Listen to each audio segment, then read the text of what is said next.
My name is Özlem Okuyucu from London School of Economics. First of all, I would like to thank you for your speech. I'd like to ask a question about the crisis in Syria.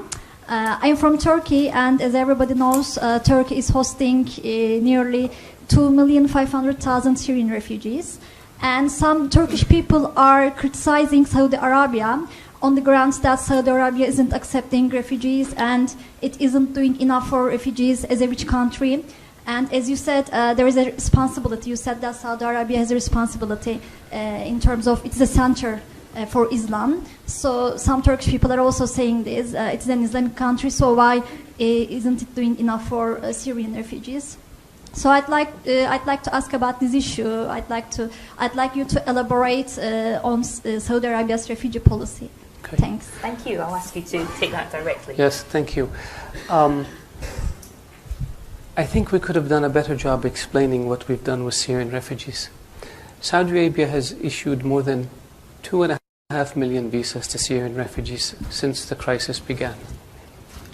We put out a statement. Nobody noticed it. 2.5 million came to Saudi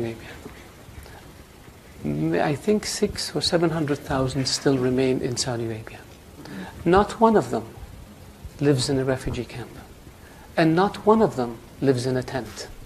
Because the custodian of the two holy mosques ordered that all Syrians who come to Saudi Arabia be provided residency permits so they can send their kids to school, so they can have access to medical care, and they can have access to social security, and they can get a job.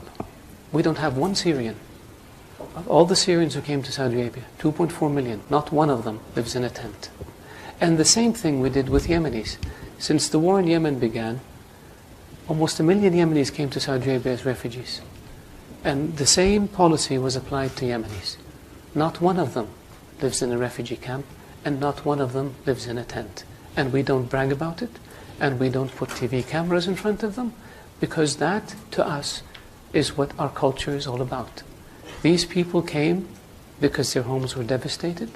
They came seeking refuge and shelter and safety in Saudi Arabia, and we provided for them in a way that is dignified, in a way that doesn't humiliate them, in a way that allows them and their children to lead as normal a life as possible given the circumstances. So I really appreciate the question, so I can educate the audience about our refugee policy. Thank you.